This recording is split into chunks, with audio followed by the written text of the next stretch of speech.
Olá, bom dia, a paz seja com todos. Estamos iniciando a nossa escola bíblica dominical. A paz para a irmã Rose, que já está aí ligada conosco, e aos demais que vão chegando e vão participando. Vamos fazer aqui uma oração para nos apresentar a Deus e pedir a direção e a sabedoria para esta aula. Deus Todo-Poderoso, a Ti rendemos graças e louvores, adoramos e glorificamos o Teu nome e queremos graça e misericórdia sobre nossas vidas. Dai-nos paz ao coração e encha-nos do Teu poder e glória, em nome de Jesus Cristo. Amém. Dando sequência à nossa série de estudos Vida Santa até a volta de Jesus, a lição de hoje, número 6, tem como título Exortação à Santidade. A leitura está em 1 Tessalonicenses, capítulo 4, do versículo 1 ao 7, que diz: Finalmente, irmãos, vos rogamos e exortamos no Senhor Jesus, que assim como recebestes de nós, de que maneira convém andar e agradar a Deus, assim andai para que continueis a progredir cada vez mais. Porque vós bem sabeis que mandamentos vos temos dados pelo Senhor Jesus. Porque esta é a vontade de Deus, a vossa santificação, que vos abstenhais da prostituição, que cada um de vós saiba possuir o vosso corpo em santidade e honra, não na paixão da concupiscência, como os gentios que não conhecem a Deus. Ninguém oprima ou engane a seu irmão em negócio algum, porque o Senhor é Criador de todas essas coisas, como também antes vos dissemos e testificamos. Porque não nos chamou Deus para a imundície, mas para a santificação. A paz seja com a minha irmã Carminha Lencaqual, com a nossa irmã Aldenira aqui em Porto Velho, o irmão Legilson também aqui em Porto Velho, amém? E a todos os outros aí que estão também nos acompanhando. Bem, a aula de hoje nos chama para a santificação, uma exortação, que é um chamado mais intensivo, um chamado mais direcionado em cima de uma falha, um erro, um pecado que venha estar acontecendo com determinada pessoa ou com um grupo de pessoas. No caso aqui, a exortação de Paulo é pelas práticas sexuais dos tessalonicenses que estavam fora do padrão, conforme as instruções que ele recebeu de Jesus e conforme ao que é a vontade de Deus. E a santificação ela é um processo promovido pelo Espírito Santo, mas tem uma parcela de contribuição muito grande do próprio indivíduo. O Espírito Santo é que promove o nascer de novo, é o Espírito Santo que promove a santificação, mas a pessoa tem que contribuir com isso. A pessoa tem que permitir que o Espírito Santo te molde, te adapte a uma realidade que Deus quer. E é aí que mora o problema, né? Que as pessoas, no geral, querem permanecer como estão, querem permanecer nas suas paixões lascívias, querem permanecer nos seus velhos costumes, e isso não agrada ao Senhor. Então, para que você possa viver conforme o Evangelho, você tem que abrir mão de certas práticas, certos costumes, certos privilégios, em detrimento de quê? Daquilo que agrada ao Senhor. E a nossa santidade, ela é uma exigência bíblica para que nós possamos então viver conforme a vontade de Deus. Nos versículos 1 e 2 da leitura que nós fizemos aqui no capítulo 4 de 1 Tessalonicenses, o apóstolo Paulo exorta os tessalonicenses a que não vivam apenas de acordo com o seu exemplo, mas também que progridam na fé e no conhecimento do Senhor Jesus. Paulo estava falando aqui a respeito do exemplo dele ao aderir ao celibato, né? O que é o celibato? Abrir mão de casamento, abrir mão de família e se entregar por completo à obra de Deus. O celibato ele não é uma ordem, é uma opção, né? Paulo deixa bem claro isso, que o celibato é uma opção, mas é uma opção para quem quer se dedicar exclusivamente ao reino, é uma opção que faz com que a pessoa esteja completamente desprendido para poder fazer a vontade de Deus. Mas ele orienta que, se a pessoa decidir pelo celibato, que essa pessoa se mantenha também em santidade, né? Então, a santificação é necessário para todos que estão no reino de Deus, independente da decisão pessoal. A expressa vontade de Deus é a santificação do crente, ou seja, que ele se abstenha da prostituição, da imoralidade, da concupiscência e da fraude. Em 1 Tessalonicenses capítulo 4, versículo 7, diz assim: porque não vos chamou Deus para a imundície, mas para a santificação. Ou seja, Deus não chamou o cristão para ser igual ao mundo, para viver nas mesmas loucuras do mundo, na mesma irresponsabilidade do mundo. Mas o cristão ele tem que ter um equilíbrio ético, um equilíbrio moral, um equilíbrio social, um equilíbrio pessoal que possa ser diferente, que possa ser destacável, não para a pessoa se criar soberba e querer se aparecer com isso, não, mas é para que o nome do Senhor seja glorificado na vida dessa pessoa, porque quando a pessoa vive uma vida agradável, ele torna-se referência, né? As pessoas querem saber que mudança é essa, que transformação foi essa na vida da pessoa. E isso é uma forma também de evangelizar, é dando testemunho próprio, né? Dando testemunho pessoal. É uma forma interessantíssima de testemunhar e é muito válido. Portanto, tem uma vida diferente, né? Uma vida que agrade a Deus, uma vida que louva ao Senhor, e com o tempo você vai aprender a viver diferente e você vai ver que você é feliz assim, né? Que você não dependia daquelas extravagâncias do mundo, das baladas do mundo, das bebedeiras do mundo, da prostituição, da lascívia, da fornicação. É possível ser alegre e feliz em santidade. E quando a pessoa entende isso, quando a pessoa compreende isso e quando a pessoa pratica isso, ele vive muito mais feliz do que os extravagantes, né? Porque os extravagantes, eles têm alegrias, mas não têm felicidade. Qual é a diferença? A felicidade, ela é momentânea, né? Acabou o evento, acabou a farra, acabou o piseiro, acabou a alegria, né? Mas a felicidade é diferente, ela é completa, né? Você tem o momento de alegria e cessado aquele momento, a felicidade ela permanece, ela é constante. Você tem satisfação, você tem paz de espírito, você tem paz consigo mesmo e com seu próximo. Então há uma diferença muito grande, né? Por isso é importante viver em santificação. A Bíblia ensina de modo claro e direto que os filhos de Deus devem abster-se da prostituição, ou seja, de todo tipo de infidelidade conjugal e da prática do sexo fora do casamento. Nos dias presentes, essa mensagem tem grande valor, pois vivemos em um mundo voltado para o sexo antibíblico, profano, vulgar e sem amor.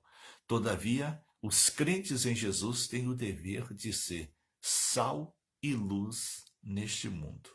Sal e luz neste mundo.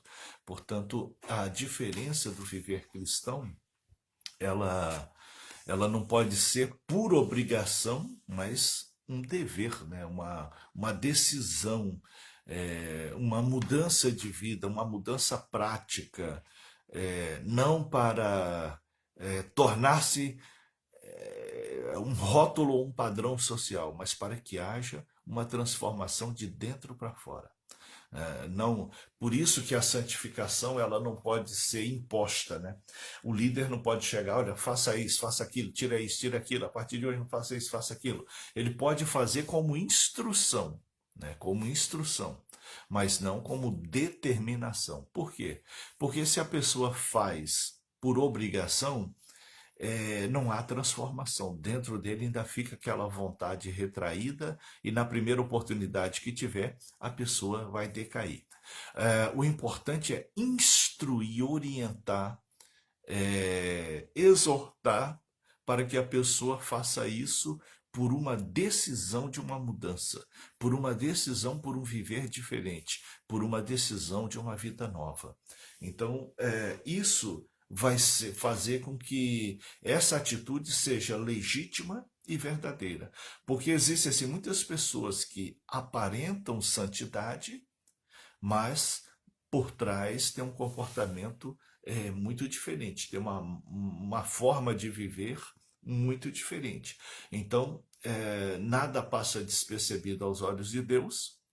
Deus tudo vê, Deus tudo escuta, Deus tudo acompanha, Ele está em todos os lugares. Então não tem como se esconder de Deus. Tem como o marido se esconder da mulher, tem como a mulher se esconder do marido, tem como o filho se esconder dos pais, tem como fazer as coisas às escondidas dos olhos humanos. Mas aos olhos de Deus, nada passa despercebido. A primeira parte aqui da lição fala discípulos obedientes, um apelo veemente. Finalmente, irmãos, vos rogamos e exortamos no Senhor. Capítulo 4, versículo 1.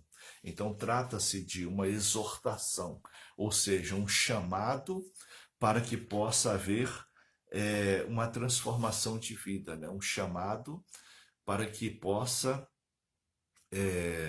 viver de uma forma diferente, né? Viver em santidade. Né?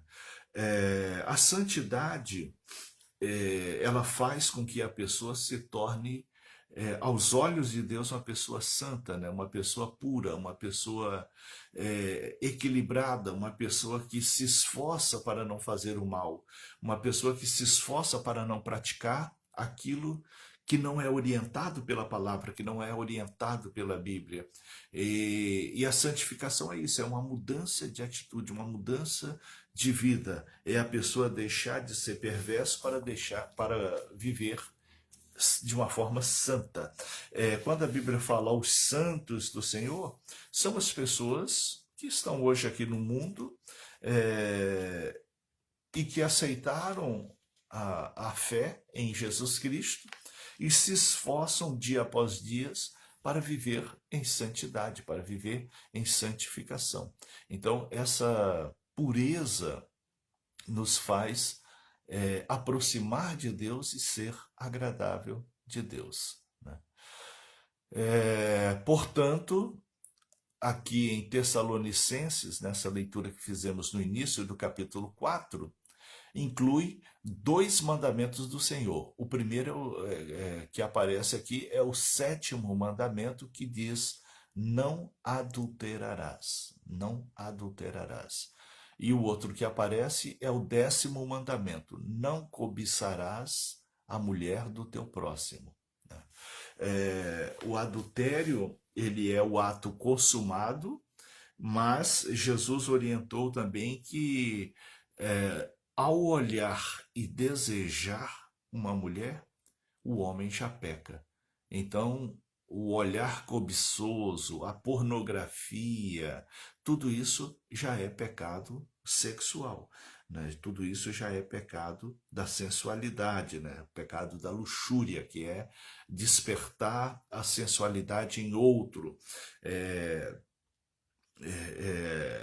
Fornicar, adulterar, depende da condição que a pessoa está. Então, Jesus falou sobre isso, e o 10º mandamento da lei de Deus, né, dado a Moisés, diz: não cobiçarás a mulher do teu próximo. Então, só em olhar e desejar a pessoa, o cristão já peca, né? Ele já consumou ali no seu pensamento um desejo lascívio, um desejo pecaminoso. Então, é necessário que o cristão, então, busque ser santo, busque a santidade, busque a santificação, para que ele tenha esse equilíbrio, esse controle, para que não viva em pecado, né? Vivendo para agradar a Deus, né? O crente não deve somente obedecer a Deus, ele deve também agradar. Qual é a diferença de somente obedecer e a diferença de agradar? Somente obedecer, a pessoa fazer aquilo por obrigação. Quando a pessoa faz por obrigação, ele está obedecendo. Mas quando a pessoa faz por amor, ele está agradando. Então, quando o nosso comportamento ele é um comportamento simplesmente para cumprir uma lei, para cumprir uma regra, mas na mente, no coração, a pessoa continua desejando, continua pensando, continua alicerçando aquela vontade, ele não está agradando a Deus. Ele não está agradando a Deus. Então, a forma de agradar a Deus é fazer tudo que a Bíblia ensina de uma forma natural, né? Permitir essa transformação. Quando aceitamos a Jesus como Senhor e Salvador, o Espírito Santo ele trabalha ali a fé salvadora, que é aquela fé que opera em nós para que possamos tomar uma decisão por Jesus Cristo, né? Para que possamos tomar uma decisão de seguir a Cristo, de obedecer os ensinamentos de Cristo. Então, ser cristão não é um rótulo. Ser cristão não é meramente um grupo social. Ser cristão é ser um seguidor de Cristo. E o que é ser um seguidor de Cristo? Viver como ele viveu, fazer o que ele fez e deixar de fazer o que ele deixou. Então, isso é ser um cristão. Então, a partir do momento que aceitamos a Cristo, nós estamos concordando com a lei dele, estamos concordando com as regras que ele deu, com as instruções que ele deu no Evangelho. E se nós aceitamos, nós não podemos ser rebeldes de fazer o contrário. Se nós aceitamos a seguir a Cristo, nós temos que ser agradáveis ao Senhor, agradáveis a Deus Pai, agradável a Jesus Cristo, o Filho, e agradável também ao Espírito Santo de Deus. Quem ama de todo o coração ao Senhor, cumpre com prazer a lei divina, visando também satisfazer a Deus.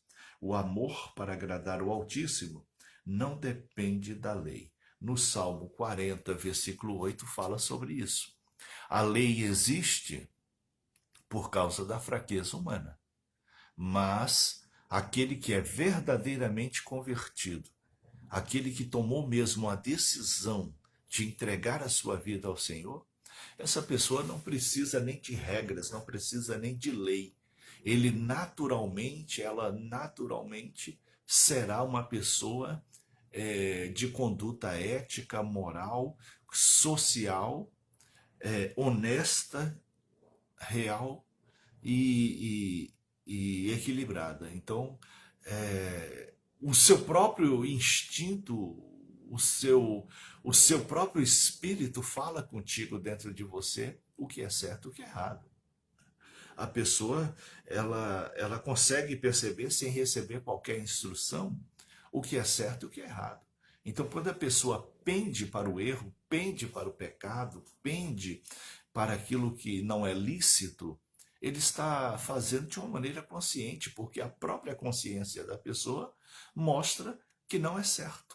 Mas a pessoa quer levar vantagem, a pessoa quer sobressair, a pessoa tem a mania de querer passar os outros para trás, tem as manias de querer usufruir de tudo e de todos, então acaba vivendo como o mundo vive. E o cristão tem que ser diferente, ele tem que ser exemplar. Na Bíblia, quando fala andar, né, o verbo andar significa as nossas atitudes e as nossas ações. Então, o comportamento em geral, né? Não é só puramente o caminhar trocando os passos, mas é a forma de vida. Então, o proceder cristão, o andar cristão, deve ser diferente do mundo, deve ser de uma maneira que agrada a Deus e que não causa qualquer dolo a si próprio nem ao seu semelhante. A segunda parte da lição diz o valor da santificação. No tópico 1 diz mandamentos dados por Jesus.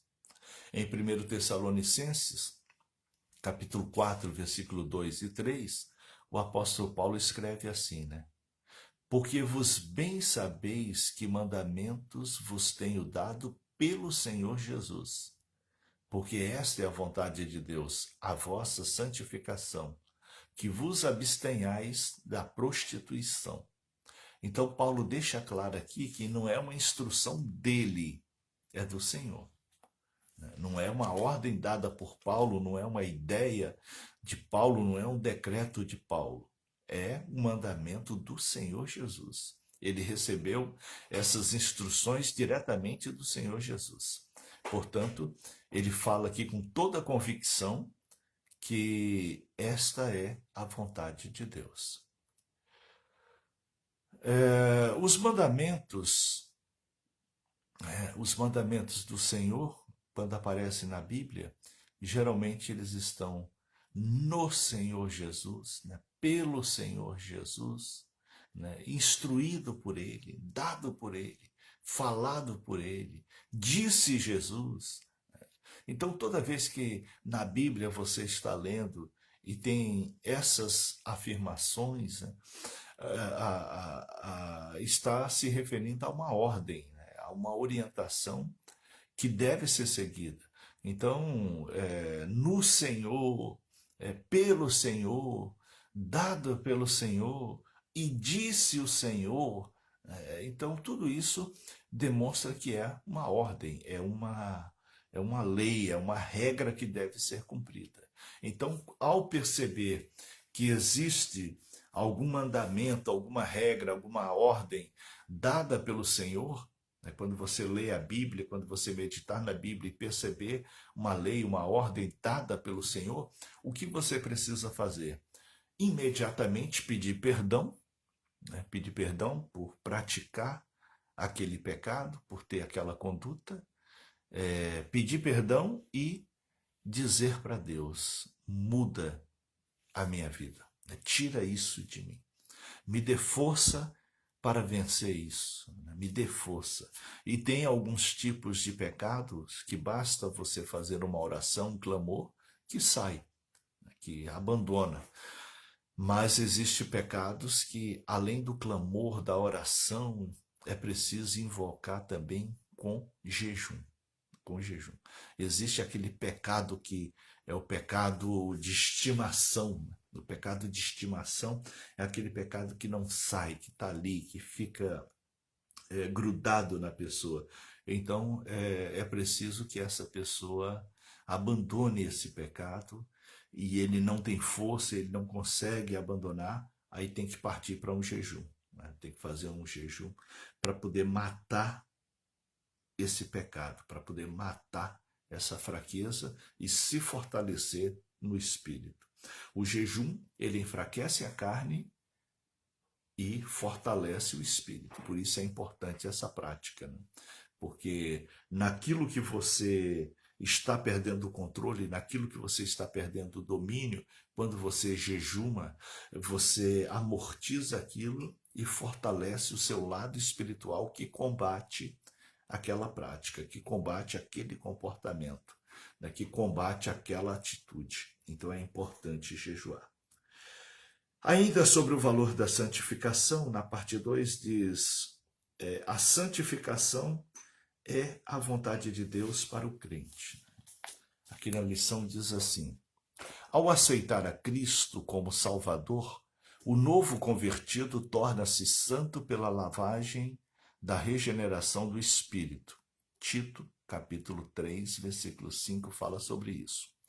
Por meio da palavra, a pessoa consegue, então, passar por essa regeneração. E sobre o poder da palavra na regeneração, você pode ler em Efésios capítulo 5, versículo 26. A santificação é também um processo gradual e contínuo. A pessoa, não existe uma mágica de chegar, né, e dar um estalo e virei santo. Não, é um esforço contínuo. Aquele pecado antigo vai voltar a te perseguir, aquela mania antiga vai voltar a te perseguir, aquele costume antigo vai voltar a te perseguir, aquela vontade antiga vai voltar a te perseguir, e é nisso que você vai perceber que você está santo, que você não cede mais àquela pressão, que você não cai mais naquele mesmo declínio, que você não escorrega mais naquela própria atitude, que você mudou, que você agora venceu, que você agora tem força, né? E você é uma nova criatura. A santificação, ela é um aperfeiçoamento do caráter e também da vida espiritual, né? O caráter do cristão, ele tem que ser moldado dia após dia. O caráter do cristão, ele tem que ir evoluindo. O caráter do cristão não pode ficar estabelecido de um formato, de uma maneira, mas deve progredir, né? Deve evoluir de acordo com o proceder, né? Um proceder diferenciado. Então é um ato contínuo, tanto no caráter quanto na vida espiritual. Então tem que trabalhar os dois lados, né? O lado físico, material, e o lado espiritual. Sem a santificação, jamais alguém verá a Deus. Hebreus capítulo 12, versículo 14. Sem santificação é impossível agradar a Deus. E na parte 3 aqui do tópico, o valor da santificação diz: abstendo-se da prostituição, no versículo 3. Aqui no original, o termo prostituição refere-se tanto à venda do corpo quanto a qualquer tipo de relação sexual ilícita, né? Qualquer tipo de prática sexual ilícita. Na Bíblia, tem as instruções, né, em diversos livros a respeito da conduta sexual, né? Em Mateus capítulo 5, versículo 32, em Mateus 15, 19 e Mateus 19, 9, fala sobre relações sexuais ilícitas, os tipos de relações sexuais ilícitas. Em 1 Coríntios capítulo 5, versículo 1, fala do pecado sexual da fornicação, que é a prática sexual entre não casados. Também aparece em Coríntios 6, 18, 7, versículo 2, sobre impureza, que é qualquer outra prática sexual, né? Que vai da pornografia a qualquer outra coisa. E Apocalipse 17, versículo 2, aparece como devassidão. Então, o corpo do cristão, ele é templo e morada do Espírito Santo, portanto, ele tem que ter zelo e cuidado, né? Não só com as práticas sexuais ilícitas, né? Práticas sexuais ilícitas, mas também com os vícios, outros vícios, como bebedeira, drogas, qualquer forma de envenenamento do corpo, né? Tem pessoas que têm mania de doença e mania de tomar remédio. Isso também é um pecado, porque você está envenenando o seu corpo, né? Tomando drogas, tomando remédio sem necessidade, né? Então é um tipo também de vício que precisa ser combatido e que precisa ser purificado. O que o cristão precisa entender é que o Espírito Santo de Deus habita aonde? Em nosso corpo. Ele habita em nosso corpo. Então, a vida de santidade, ela deve ser completa. Aqui nessa parte da lição, o apóstolo Paulo fala muito sobre as práticas sexuais ilícitas, né? O sexo errado, a prática sexual fora do consentimento de Deus. Então, a, as outras práticas também contra o corpo são pecados, né? Vícios, bebedeiras, tabagismo, tudo que é em excesso é danoso ao corpo. Comer demais também faz mal ao corpo, também é pecado, é o pecado da glutonaria, que é o pecado de comer demais. Então, assim, existem vários outros pecados contra o corpo. A lição de hoje foca mais nos pecados sexuais, mas qualquer pecado contra o corpo é um pecado contra o Espírito Santo de Deus, porque ele habita no corpo, ele reside em nosso corpo. Então, para que ele possa fazer morada, o nosso corpo tem que estar puro, porque o Espírito Santo de Deus, ele é puro, ele é reto, ele é ordeiro. Então ele não vai habitar em um corpo contaminado. Ele não vai habitar num corpo que ora ouve louvores, depois vai ouvir música do mundo. Ele não vai habitar num corpo aonde ora está tomando água, um suco natural, alguma coisa assim, e depois vai beber bebidas alcoólicas até se embriagar. Ele não vai habitar num corpo que ora está na igreja glorificando, adorando a Deus, e ora está pelo mundo fazendo práticas sexuais ilícitas. Ele não vai praticar num corpo que ora está em santidade, orando, adorando, e outra hora está agredindo, ofendendo, machucando o seu semelhante. Então, saiba usar seu corpo com honra e com decência, em todos os sentidos, né? Saiba usar seu corpo em honra e com decência, em todos os sentidos, e você verá a grande transformação espiritual. Você vai ver que você vai se tornar mais espiritual e o Espírito Santo ele vai viver de uma forma mais intensa em ti, de uma forma mais intensa contigo. Um dos últimos alertas da palavra em torno da vinda de Jesus está em Apocalipse capítulo 22, versículos 6 e 20, né? Trata justamente da imoralidade sexual. Apocalipse 22, capítulo 22, versículo 15 e Apocalipse versículo 21, capítulo 21, versículo 8. O relacionamento sexual entre os cristãos, né? Vamos ver aqui o que a lição orienta, né? 1 Tessalonicenses capítulo 4, versículos 4 e 5 diz assim: que cada um de vós saiba possuir o seu corpo em santificação e honra, não na paixão de concupiscência, como os gentios que não conhecem a Deus. Então, as pessoas que estão no mundo, elas vivem da maneira delas porque elas não conhecem a Deus. Elas não têm acesso à palavra de Deus. Por isso precisamos evangelizar, por isso precisamos levar o evangelho a todos para que possam crer e aceitar e mudar de vida e sair da vida em que estão, né?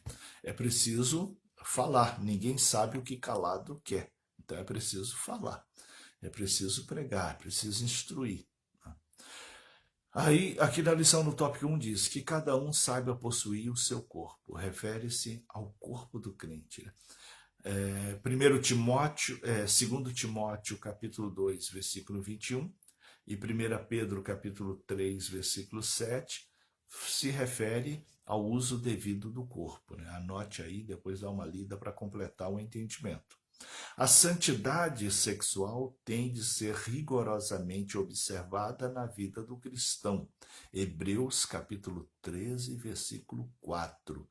Então, o cristão ele tem que ter uma conduta sexual dentro dos padrões bíblicos. Tópico 2, fazendo a diferença na vida sexual. Em 1 Coríntios capítulo 6, versículos 19 e 20, lemos que o corpo é o templo do Espírito e que devemos glorificar a Deus no Espírito e no corpo, os quais pertencem a Deus. Existem aí alguns que dizem assim, o Senhor só quer o seu coração. É uma grande, é um grande desvio da verdade. Ele não quer só o coração. Ele quer o nosso rim, ele quer o nosso fígado, ele quer a nossa mente, ele quer os nossos olhos, ele quer os nossos ouvidos. Então, cuidado com a forma que você conduz o seu corpo. Cuidado com o que vê, com o que assiste, com o que escuta. Porque a pessoa acha justificativa para tudo, né? Essa música, esse filme, essa novela, isso e aquilo. E com isso ele vai contaminando o corpo. Né? Ele vai contaminando o corpo. E com isso ele não consegue compreender aonde é que ele está impedindo que o Espírito Santo faça morada nele. O Espírito Santo tem agido na vida dele dentro de limites.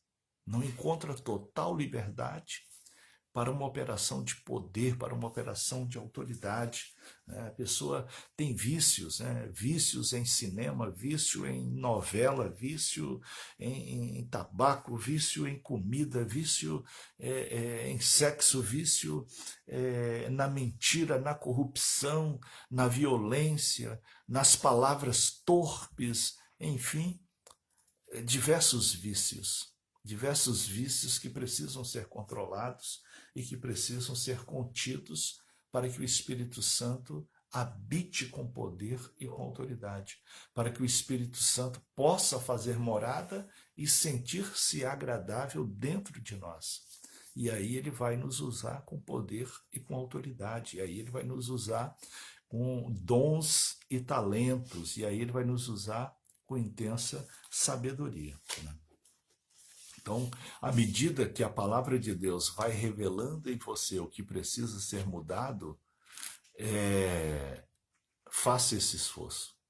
Lembrando, tem pecados, tem vícios, tem domínios que basta uma oração e pronto. Mas tem outros que é preciso uma campanha de oração.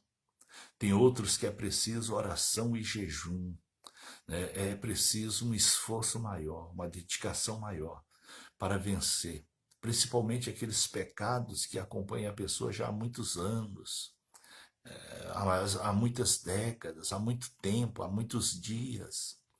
É preciso vencer com jejum, é preciso vencer com autoridade, porque senão a pessoa vai morrendo espiritualmente, vai se distanciando do Espírito Santo, vai ficando cada vez mais longe, cada vez mais distante do Espírito Santo, e vai perdendo a comunhão com o Senhor, e aí começa a vir muitas coisas erradas, e a vida da pessoa passa a viver uma tormenta, e não é mais uma vida de paz, né? Torna-se uma vida de tormenta. A vida sexual do cristão não pode ser conduzida como fazem os ímpios. No versículo 5 de 1 Tessalonicenses, capítulo 4, nos adverte que não na paixão da concupiscência como os gentios que não conhecem a Deus. Ou seja, os pensamentos, né? Aquilo que vê, aquilo que ouve e começa a alimentar na mente e no pensamento. Aí vai lá e pratica, né? Vai lá e faz. Então, muito cuidado. A lição aqui fala sobre os pecados sexuais, mas até ampliamos para outros tipos de pecados, né? Para outro tipo de situação moral, social, de um equilíbrio ético, de um equilíbrio que possa trazer a pessoa à santidade. A igreja do Senhor não tem nada a ver com o mundo. Aquilo que o mundo considera certo, aquilo que o mundo considera errado, o padrão para a igreja é outro, né? O padrão para a igreja de vida social, de vida moral, de vida familiar, né, de vida profissional, o padrão é outro. A pessoa pode se escorar e dizer, porque minha profissão, é porque é o meio que eu vivo, é porque na minha família. Não, se você é um cristão, você vai continuar fazendo parte da mesma família, você vai continuar trabalhando no mesmo lugar, só que as suas atitudes têm que mudar. O seu comportamento tem que mudar, né? O seu aspecto moral, social, psicológico, tudo isso tem que mudar, né? Você vai continuar vivendo nessa terra. Você não vai para uma bolha, você não vai para uma sociedade alternativa. Você vai continuar vivendo na sociedade em que você pertence. E aí, ali você vai demonstrar que você é um cristão, porque as suas práticas são diferentes. As suas práticas não condizem com aquilo que o mundo dita como regra de certo ou errado. Para o mundo pode ser certo, mas se para Deus não é certo, o cristão tem que viver como Deus e não como o mundo. Para o mundo é errado, mas para Deus é certo, então viva como a instrução de Deus. Por isso é importante conhecer a palavra.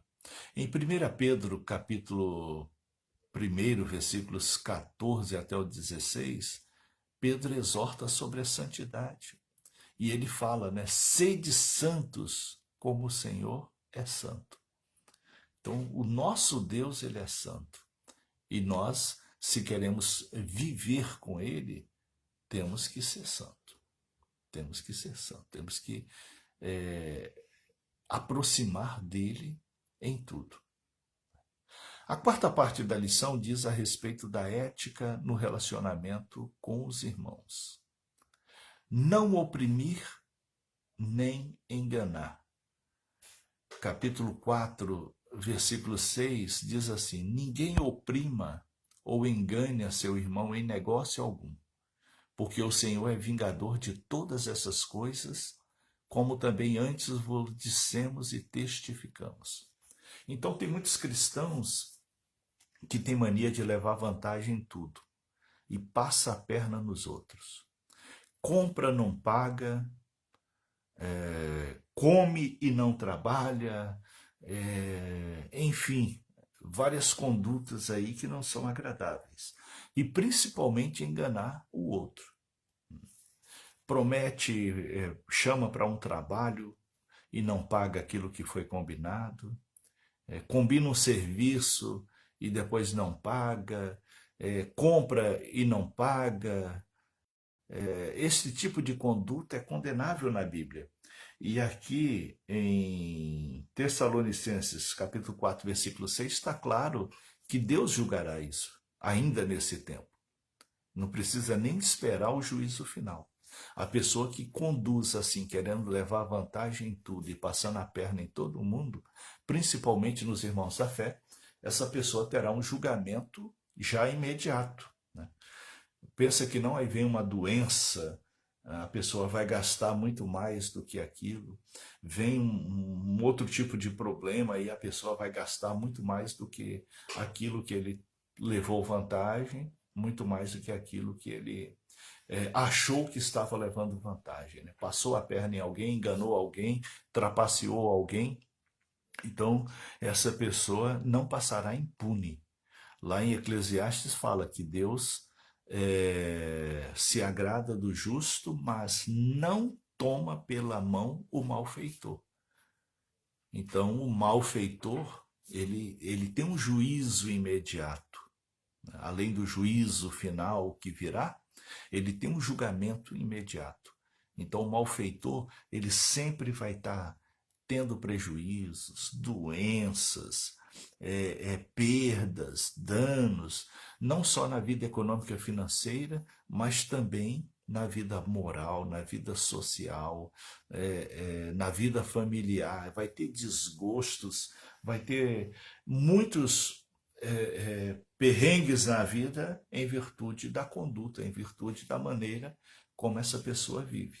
Então, por isso que o cristão deve ter uma conduta que agrada a Deus, para que ele não seja julgado já de imediato.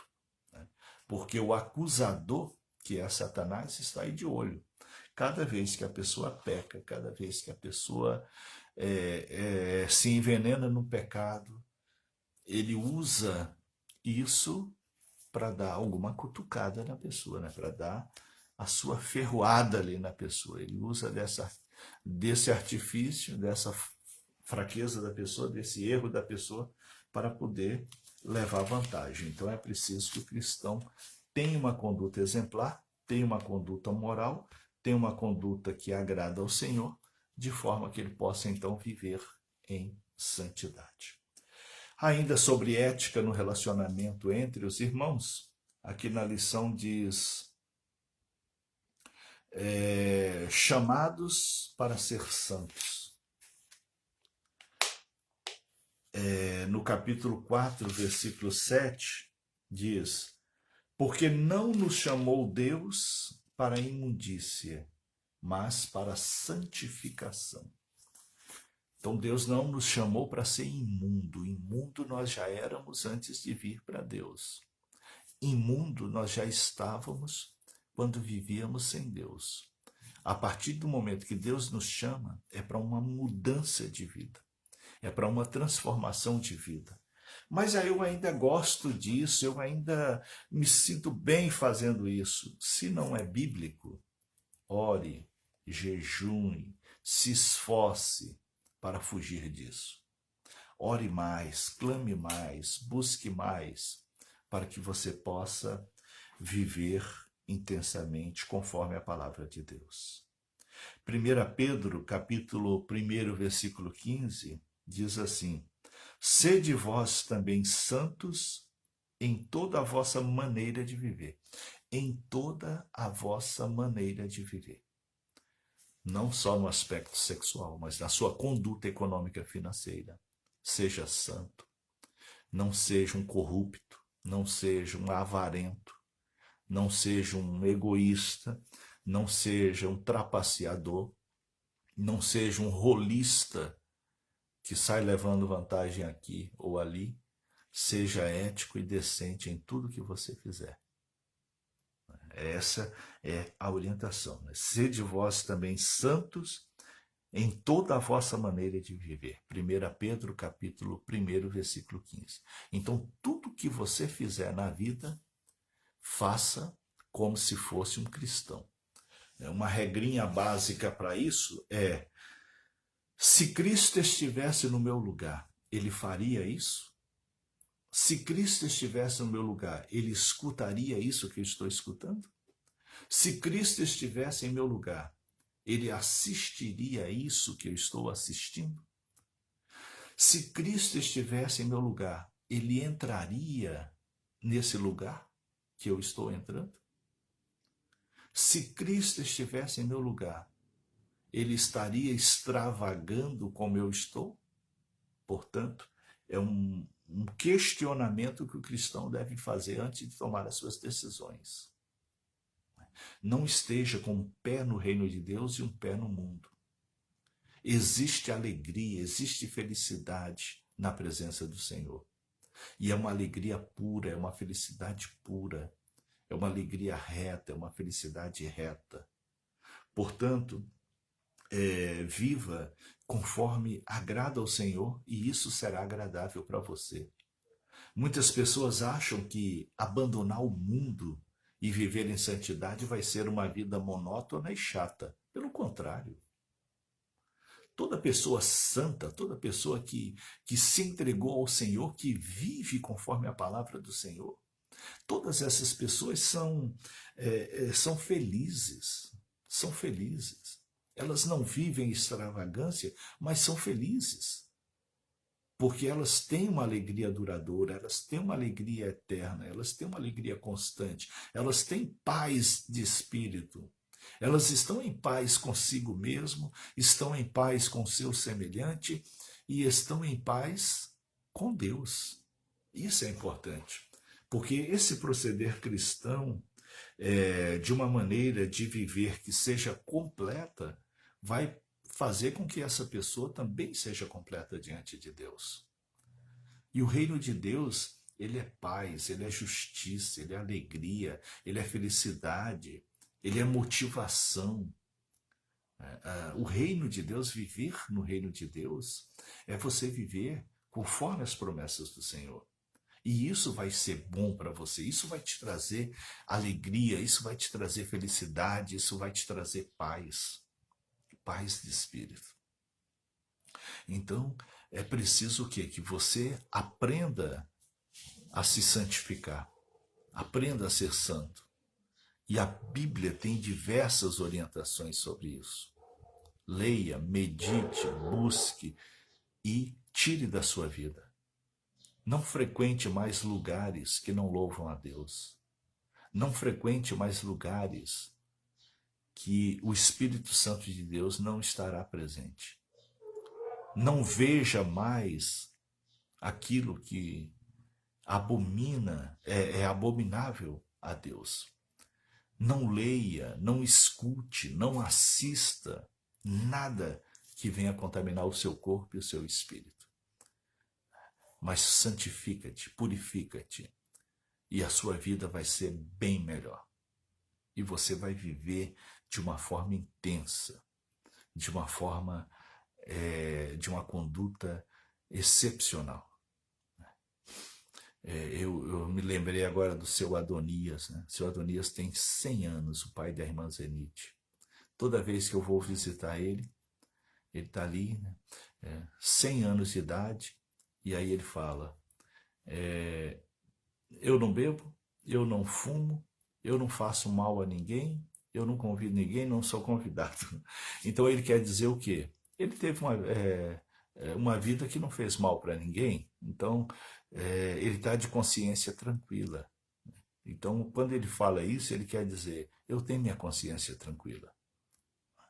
Então, é um exemplo assim para a gente ver que nós também temos que viver com a consciência tranquila.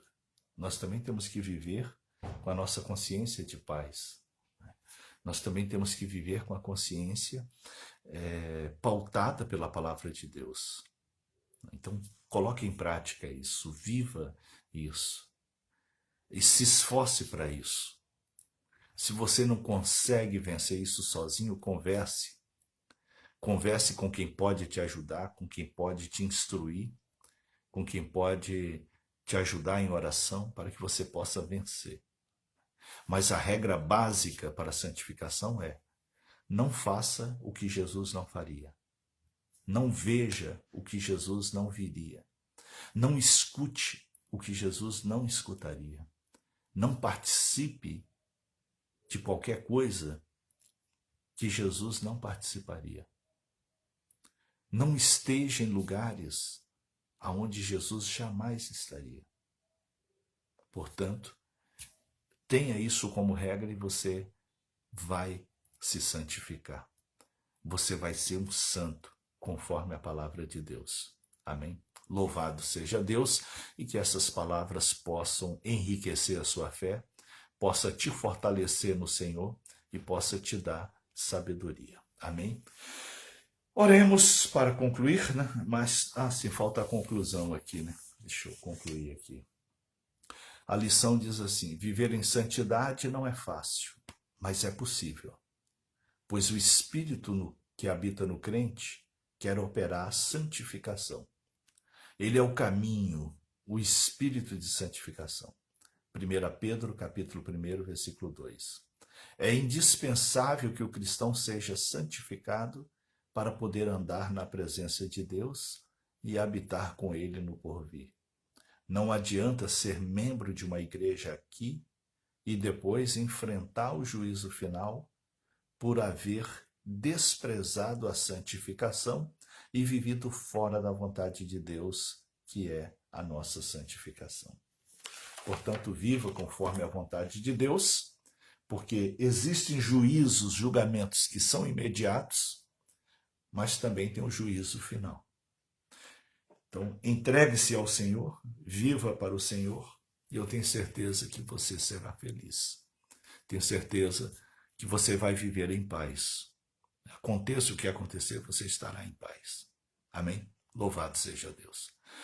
Pai, Amado soberano, Deus que fez os céus e governa a terra e tudo que existe. A ti rendemos graças e louvores, adoramos e glorificamos. Pedimos graça e misericórdia e queremos, meu Deus, que o teu nome venha a ser louvado e glorificado. Ensina-nos a ser santos, ensina-nos a viver em santidade, para que o seu nome seja louvado e glorificado. Dai-nos graça, dai-nos sabedoria e entendimento, e o teu nome há de ser louvado e glorificado. É o que te pedimos, em nome de Jesus Cristo. Amém. A próxima lição, que será a número 7, exortação ao amor fraternal. Portanto, instruções maravilhosas para a palavra. Estejam na presença do Senhor, se estiver em Porto Velho, congregue conosco, domingos e terças, na Rua Cristina, 6291, bairro Igarapé. Amém. Deus seja louvado. Agradecemos aí a irmã Carminha, irmã Rose, irmã Lenilce, irmã Aldenir, irmão Legilson, irmã Luzia, e tantos outros aí que acompanharam, que estiveram conosco, meditando na palavra. Que Deus seja louvado e glorificado. Amém.